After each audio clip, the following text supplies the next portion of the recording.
Hey guys, what's up? It's AppleCritics from AppleCritics.com. In this video, I'm going to be showing you the Samsung Galaxy Note 20 Ultra versus the iPhone 12 Pro Max. So this is the head-to-head of the two flagship devices from Samsung and Apple. And in this video, I'm going to be showing you the best of both devices and which device you should choose at the end of this video. So without further ado, let's go ahead and get this video started. So to start off, the Samsung Galaxy Note 20 Ultra is a well-designed phone, but it's nothing new that we haven't seen from Samsung before. You can see that Samsung borrows elements from both the previous Note and its other 2020 flagship series, and it further refines them to make it a good-looking device. So the metal and glass build screams premium, while the Gorilla Glass Victus panels on the front and the back keep the phone from scratching.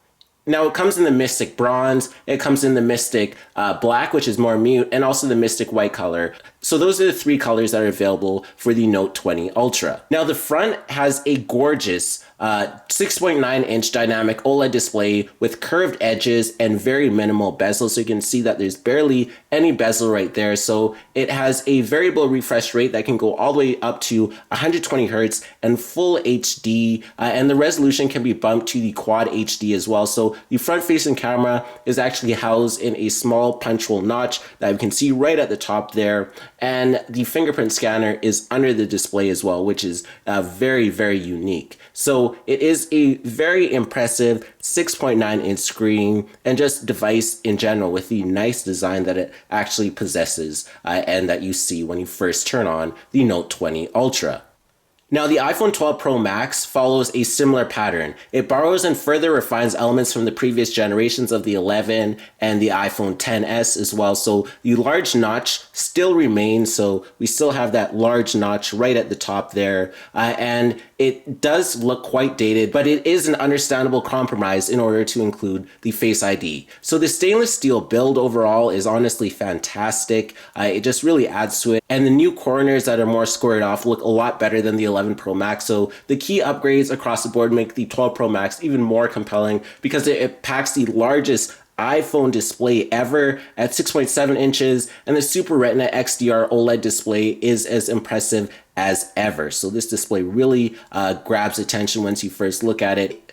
Now, the auto resolution falls somewhere in between Full HD and Quad HD, so you don't get the faster refresh rates either here. So that's one thing Apple did not include. Now, Apple also does use a ceramic shield protection to keep the display safe, so it is said to be 4 times more protective when compared to older iPhones. So it'll be interesting to see how it fares against the likes of Gorilla Glass Victus in the Note 20 Ultra and the other glass panels that may scratch more easily. Now the colorways include the favorite Pacific Blue option, and there's also the gold option, and then we do have the graphite color, which is the one for this. So this is just the normal black color. And also there's a white color for the 12 Pro Max as well. So overall, there's no real surprises here with the design, but it's Apple's upgrades in terms of the build quality that has given it the edge compared to the Note 20 Ultra. So either way, the Note 20 Ultra and the iPhone 12 Pro Max do look very good and very premium in their own way.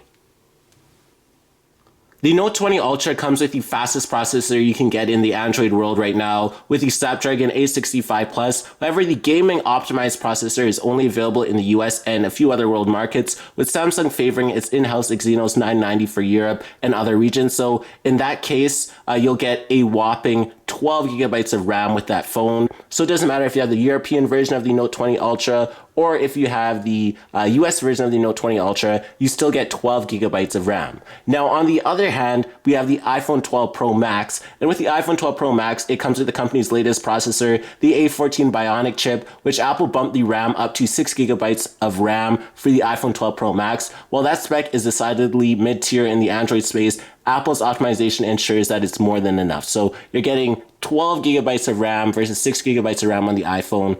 So the Note 20 Ultra has double the RAM. Now, either way, both these phones are powerhouses. So Apple optimized the A14 chip to work the best with the 12 Pro Max and optimize the least amount of battery and give you the best performance. And same with this Snapdragon 865 Plus Note 20 Ultra with 12 gigabytes of RAM. So it really optimized the Android operating system as well. So they both are very, very powerful in their own way.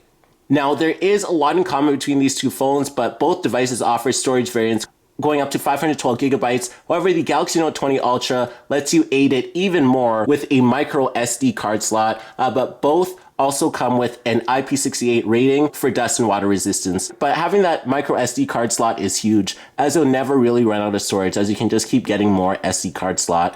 And that's just a huge advantage with the Note 20 Ultra. Now, when it comes to connectivity, the Galaxy Note 20 Ultra and the iPhone 12 Pro Max both support sub 6 gigahertz and mmWave 5G network. So the Snapdragon 865 Plus toting Note 20 Ultra also has the ability to connect to global 5G networks wherever available. So both these devices are both 5G compatible. So that is something big for both of them, as you can just have that 5G connectivity embedded within them. So in terms of battery life, the Note 20 Ultra comes with a 4,500 milliamp hour battery that can be comfortably used for a full day of use. And the fact that the Samsung device also comes with a 25-watt wired charger in the box is now noteworthy, because Apple's device does not include that charger in the box. So that is another thing to note.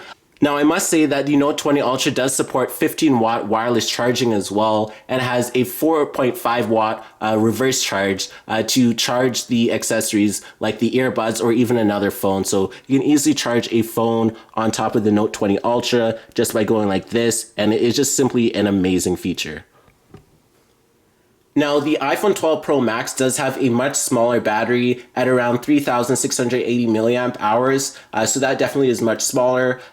But it does have a 15-watt wireless charger with the Apple charger, and a 7-watt charging with the standard Qi charger. So if you want a traditional charger, you'll actually have to shell out an additional $20 if you don't already have one at home to charge this Apple iPhone 12 Pro Max. Now, the standout feature of the Note 20 Ultra Plus to this day still would have to be the S Pen. The S Pen is just simply amazing, and it's been around since the beginning of the Note series, and it's been a game changer to say the least. So you still have the ability to create a note via all the notes. You can smart select screen write, you can see all the live messages, you can translate and much more. But overall, this stylus is just very handy, so you can just easily just write.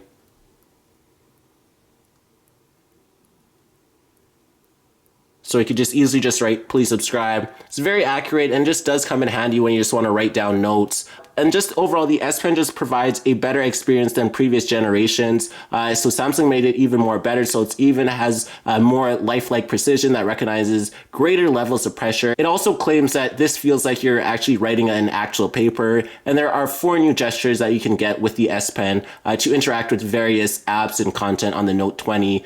So that is just definitely very, very good. Now, in terms of the iPhone 12 Pro Max, you get the MagSafe features, which is one of the most marketed feature of the iPhone 12 Pro Max. So you can just attach a MagSafe magnetic charger to the back of the iPhone 12 Pro Max, and then you'll be able to use it. So it is really good to have, but it doesn't compare to having the S Pen stylus like the Note 20 Ultra does. So this feature's full potential is still yet to be explored, but still for now, it seems as the main advantage with the ability to attach a wireless charger to the phone without worrying about alignment or putting it on another wireless charger. So that is the main thing. Now, the most important feature on modern smartphones would have to be the camera. The iPhone 12 Pro Max comes with a 12 megapixel wide sensor, a 12 megapixel ultra wide camera, and a 12 megapixel telephoto shooter with 2.5 times optical zoom. Now, the phone also does include a LiDAR sensor to record depth information, and the 12 Pro Max will also use a sensor shift stabilization that Apple says will do a better job than optical image stabilization. Now, the Note 20 Ultra wins the megapixel battle with its 108 megapixel primary camera. Now, that is backed with an ultra wide 12 megapixel sensor and a 12 megapixel telephoto lens with a 5 times optical zoom and 50 times hybrid zoom. So it's just found that Note 20 Ultra camera is just simply the top of the line, and Apple's just trying to compete with it. Now, going into the camera app on the Note 20 Ultra, so you can see you have the super wide angle mode. We have the zoom into up to 50 times zoom there. So you have 20 times, 4 times, 5 times. We can just see all the different zoom options we have. We have the 5 times zoom. Then we can go all the way to 20x and then 50x. So you can see that there's a lot of different zoom features on the Note 20 Ultra camera. And we can go into the camera settings here. You can see that there's a bevy of camera settings features that we can take a look at. So we could even choose to make sure you have 4K video, and we have the video stabilization, auto HDR, and we can also add some different modes as well. So then we have all these different modes that include Pro, Panorama, Food, Night Mode, Live Focus, which is like the live video on the iPhone, Live Focus Video, Pro Video, Super Slow-Mo, Slow Motion, and then Hyperlapse. So we have all those different options. Now on the camera for the iPhone 12 Pro Max right here, see that we have the 0.5 times zoom. So that is the wide angle mode. Then we have the 1 time zoom. Then we have the 2.5 times zoom. Then we can see we can go all the way up to 12 times zoom. And then if we go to video, we have the different zooms as well. And then we can go to 2.5 zoom all the way up to 7 times zoom. So we have all those different options on the iPhone 12 Pro Max camera. In terms of the modes, we do have the time-lapse mode, we have the slow-mo, we have the video, the photo, the portrait, the panorama, and then we just have those options for the iPhone's camera. So Samsung and Apple are both known for their camera prowess, so you'll definitely get excellent photos and videos on both phones. So of course, there is definitely a winner here, but it definitely is very close between these two devices. Now in terms of price for both these flagship phones, the Note 20 Ultra comes in 128 gigabytes for $12.99 and then 512 gigabytes for $14.49. But of course, you have to remember that with the Note 20 Ultra, you still have to remember that you have the micro SD card slot expansion. Now with the iPhone 12 Pro Max, you have 3 models, 128 gigabytes, 256 gigabytes, and then 512 gigabytes. And the 128 gigabyte model starts at $10.99. And then with the 256 is $11.99. And then the 512 is $13.99. So taking a look at the two prices, for the 256, you can get $11.99 for the 12 Pro Max compared to $12.99 for the Note 20 Ultra opening basic model. So you can see that there's a $100 difference there. So in simpler terms, the Note 20 Ultra is the most expensive flagship phone for 2020. So that is something to definitely note. So now you're probably wondering which of these phones is better. So the iOS versus Android debate is for the ages. As always, both the latest iPhone and Galaxy Note makes noteworthy cases for their sides, but the Samsung flagship has a few advantages on paper. The larger display that you get with the Note 20 Ultra. The larger display of the Note 20 Ultra comes with a higher resolution and faster refresh rate. There's also more RAM, and you can expand the storage with the micro SD card slot. And the primary camera of the Note 20 Ultra wins the megapixel battle, and the S Pen as well with the Note 20 Ultra is irreplaceable for the fans of the Note series. Now, the iPhone 12 Pro Max is a more refined product than the previous generations, as it adds some of the most interesting features. So the ceramic shield should be a useful addition, and the MagSafe is something that many accessory makers will take advantage of. Now, it honestly comes to personal preference to pick a winner because these two devices are really close. But that being said, if you want the best of the best, the Galaxy Note 20 Ultra and the 12 Pro Max are phones to consider. But on paper, I would say the Note 20 Ultra is the winner in all categories. But it just definitely comes to your overall day-to-day use and what you look for in a phone. So hopefully you thoroughly enjoyed this video. If you did, be sure to smash the like button down below. Also check out all the videos on my channel. Be sure to check out AppleCritics.com for Apple News, and more. Also be sure to check out my social media platforms on Instagram, Twitter, and Facebook. My username there is AppleCritics. And be sure to subscribe for more great content. And thanks for watching.